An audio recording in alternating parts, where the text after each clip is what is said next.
Boa noite a todos. É dia de festa hoje, né? Aniversário, 28 anos. Pois bem, estou morando em Araruama já tem algum tempo. Ainda não tinha tido o prazer de vir aqui. Gostei e sendo simpático vocês têm. Viu? Agora vou ficar useira e vezeira, quem mandou convidar. Então, olha, quando a Jussara me passou o tema, eu disse, nossa, que tema pomposo. Ela pediu que a gente abordasse a viagem de Kardec de 1862, o discurso 3 desta viagem. Nossa, mas realmente é um tema muito pomposo. Gente, eu tive tanto prazer de rever esse assunto, essa questão, que eu gostaria muito, eu estava ali em prece pedindo a Deus que me permitisse passar para vocês o mesmo prazer, a mesma alegria que eu tive em rever esse tema.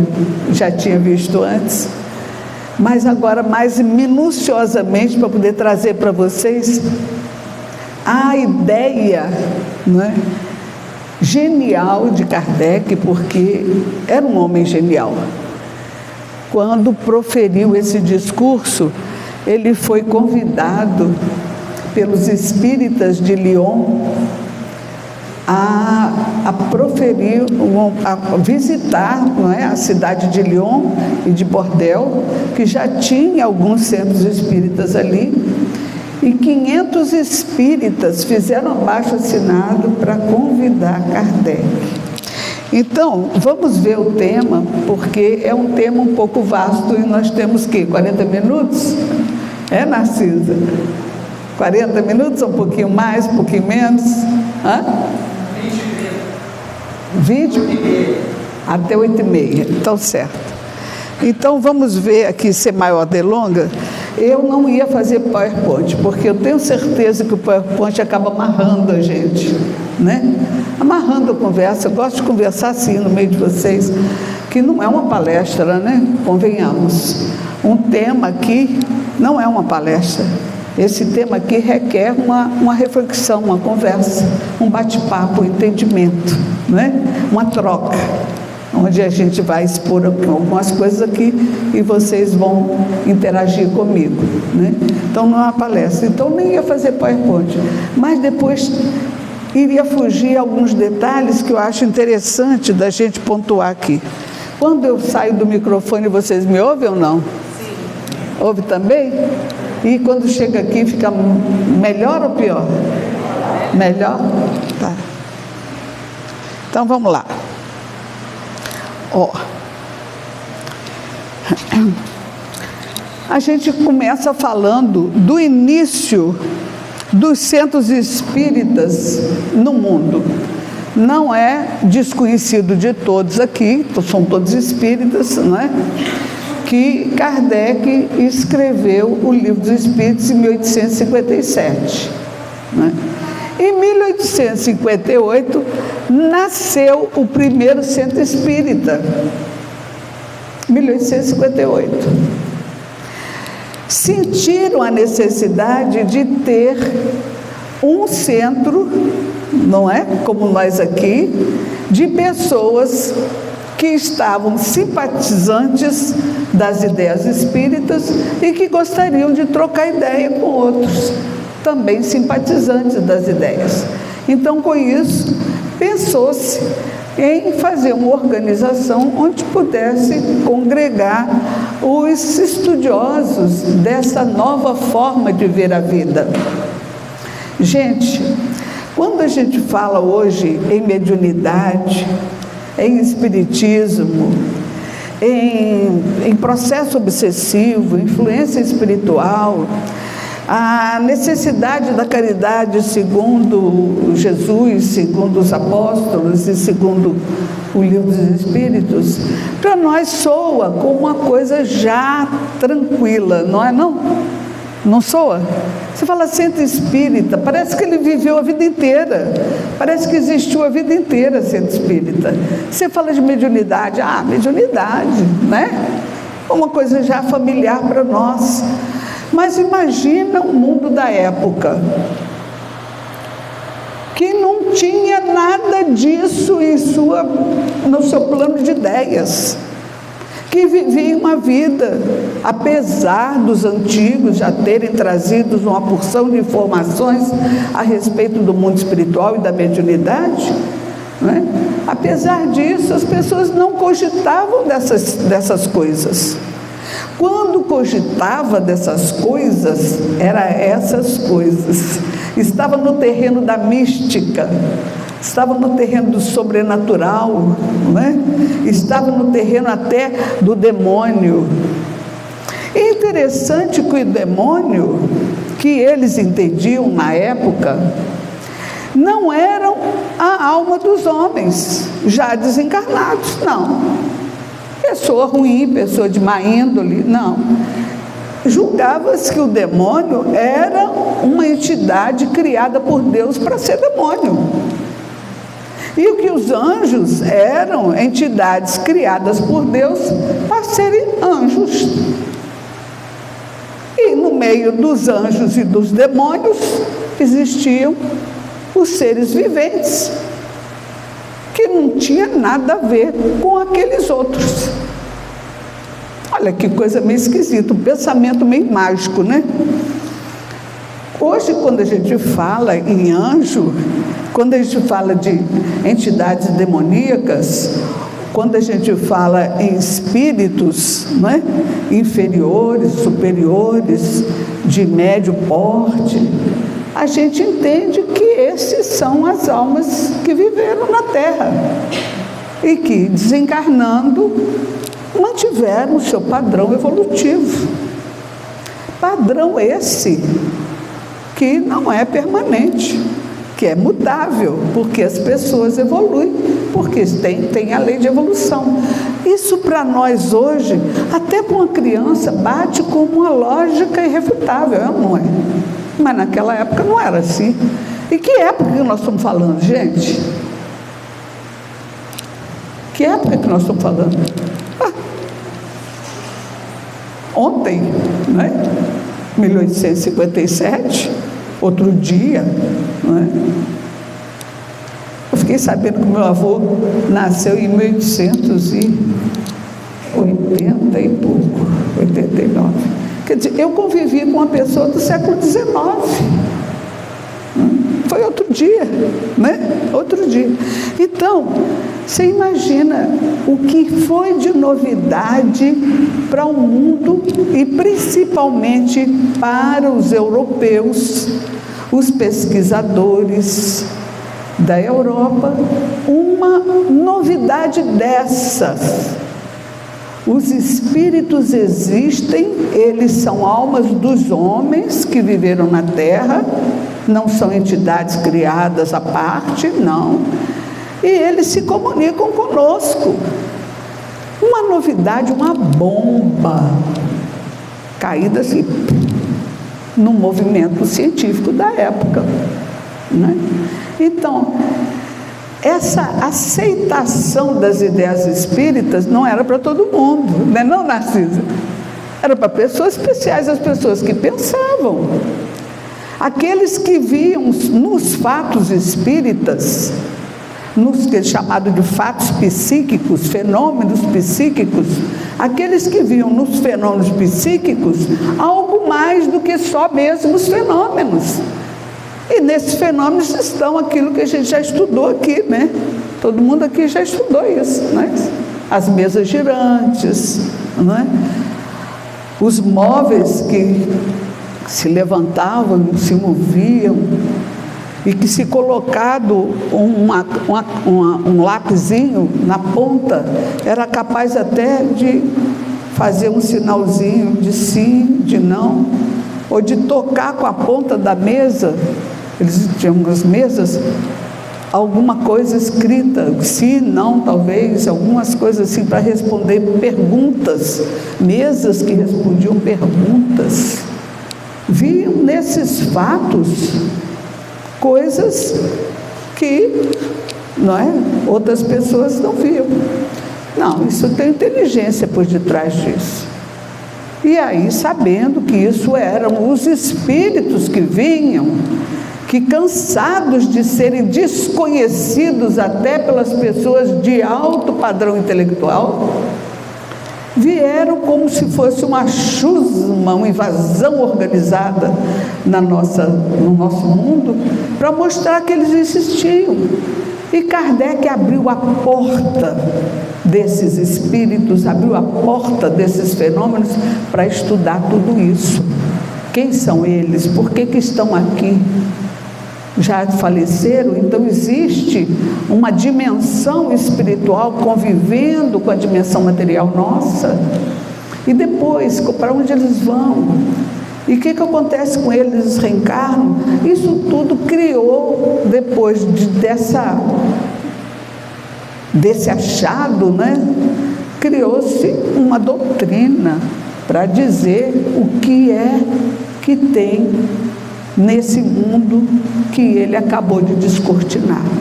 E que consequências morais existem disso, decorrem disso. Então Kardec não só desvendou os mistérios do plano espiritual, não. Ele foi além. Ele criou essas sociedades espíritas, esses centros espíritas, e tal qual Paulo de Tarso fez, transformando as sinagogas judaicas em sinagogas cristãs, através de cartas e através de viagens, Kardec também fez, dirigindo cartas, missivas, aqueles que já se consideravam os espíritas de toda a França, e fora da França também, Suíça e outros lugares que trocavam ideia com ele, com Kardec, onde também as ideias espíritas proliferaram em centros. Então Kardec fazia isso. Então nós estamos falando de uma das viagens de Kardec ao interior da França. Essa sociedade criada, a primeira sociedade espírita parisiense, era uma sociedade de estudo espírita, não é? O trabalho, então, do mestre lyonês de Kardec não apenas se constituiu de toda a formação doutrinária, de montar uma doutrina com bases muito seguras, de argumentos muito seguros, que pudessem convencer aos estudiosos e pesquisadores da época. E nós sabemos que foram muitos estudiosos, muitos pesquisadores reconhecidamente intelectuais para o movimento intelectual da época, e a gente coloca William Crookes, um desse, que era um cientista inglês. Muitos deles vieram comprovar os fatos e dizer realmente eles existem, né? E isso decorrente disso, de que existe um mundo espiritual, que esse mundo espiritual é atuante no mundo físico, existe, e disso nós trazemos consequências morais do aspecto evolutivo e do aspecto reencarnatório, porque a evolução não podia se dar numa vida só. Isso, gente, contrapunha tanto, era tão contrário à ideia vigente, porque eu vou lembrar vocês, a gente já está esquecido disso, né? Mas eu vou lembrar vocês. A gente esteve lá, na encarnação passada. São poucos os espíritos que já reencarnaram. A maioria de nós são espíritas pela primeira vez, de primeira encarnação. Mas a gente já veio meio escoladinho, porque chegou lá, a gente, né, antes de encarnar, já andou conversando lá com os espíritos, já andou se ilustrando, a gente já chegou aqui meio tendente à aceitação das ideias. Mas espíritas mesmo de segunda encarnação somos poucos. Então nós estivemos lá onde? Lá na concepção religiosa da época. Qual era a concepção religiosa da época? Qual era a doutrina que vigia naquele tempo na Europa toda? Que mais? Já havia tido a reforma, né, protestante. Então, o catolicismo a Reforma Protestante já estava iniciando, porque ela começou com John Hus em 1700 e pouco, né? Já estava naqueles preâmbulos da Reforma Protestante. Então, o que nós tínhamos? O que o católico dizia do mundo espiritual? Alguém, hein? O que o católico dizia, achava do mundo espiritual? Vocês sabem, vocês se lembram, a gente estava lá.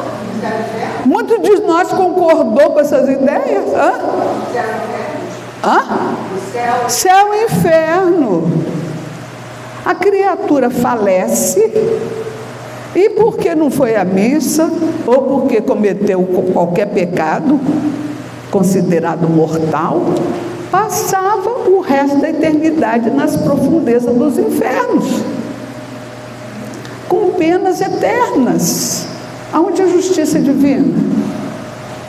Há o outro que não, que foi à missa, que cumpriu, não importa o que fez na essência, a aparência que importava, a aparência de homem de bem.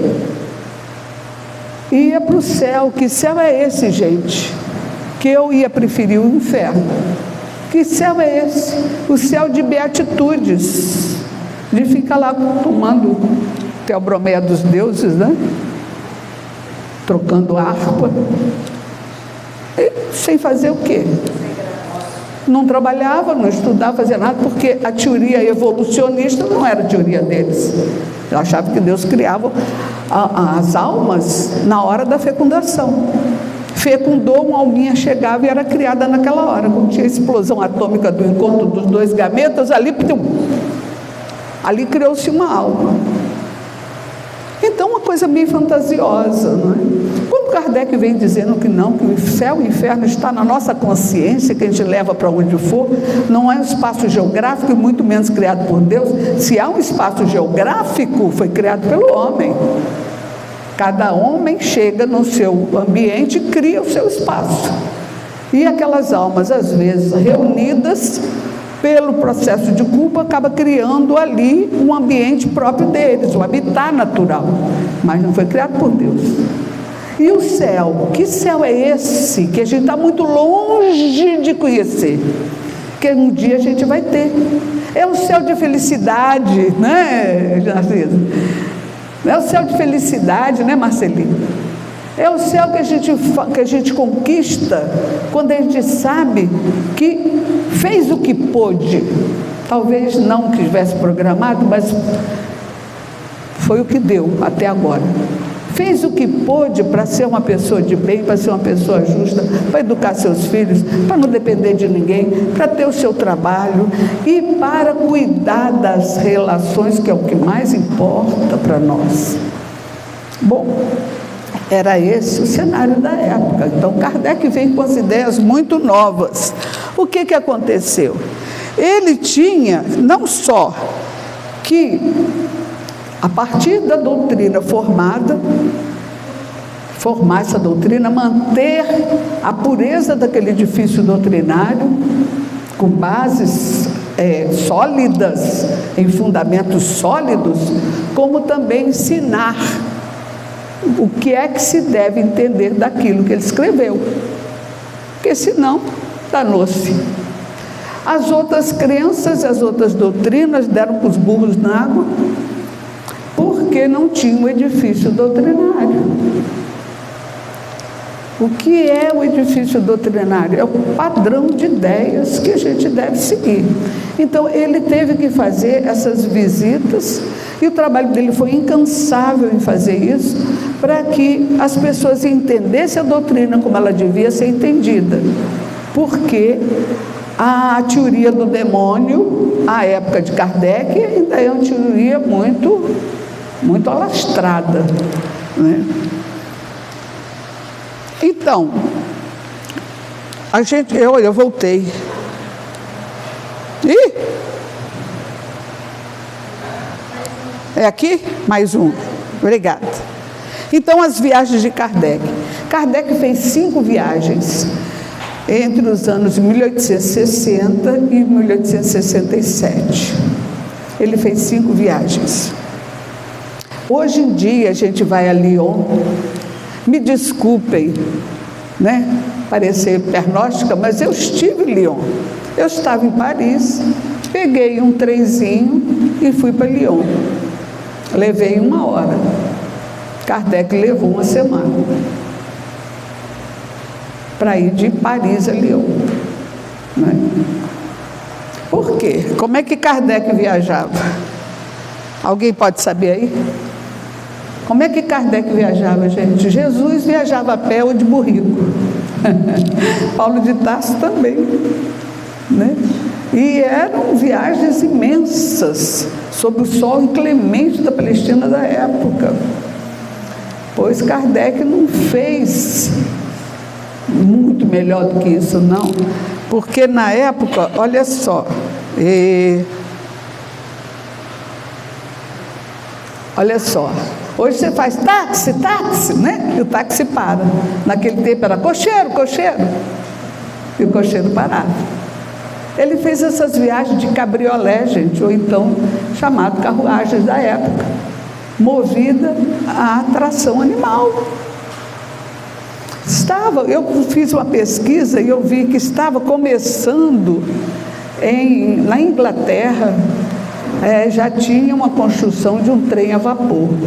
Mas o trem parava, o trem esguiçava, ainda estava...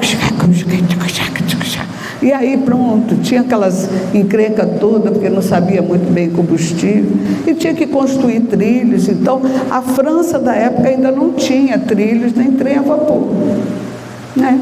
Ele viajava dessas carruagens de tração animal. Aqui, eu falo aqui, ó. Alguém lê para mim, porque isso é interessante da gente ler. Quem lê aí que tem uma voz boa? Está dando para ver bem? Não havia transportes como se tem hoje. Existiam as charretes. Os primeiros trens a vapor estavam sendo fabricados na Inglaterra.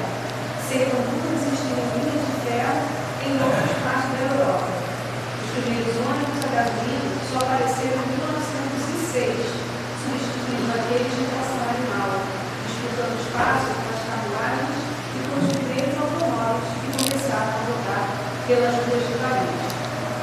Ou seja, Kardec viajou cerca de 15.000 quilômetros em charretes puxadas a cavalo, rodando a velocidade aproximada de 20 km por hora. Hã? Aquele cavalo potente, né? Potente, 20 km. A gente aqui já está podendo correr a quantos quilômetros, não é? Já está com as estradas melhoradas, já está podendo correr a 100 km, né, por hora. Você imagina a 20 km por hora.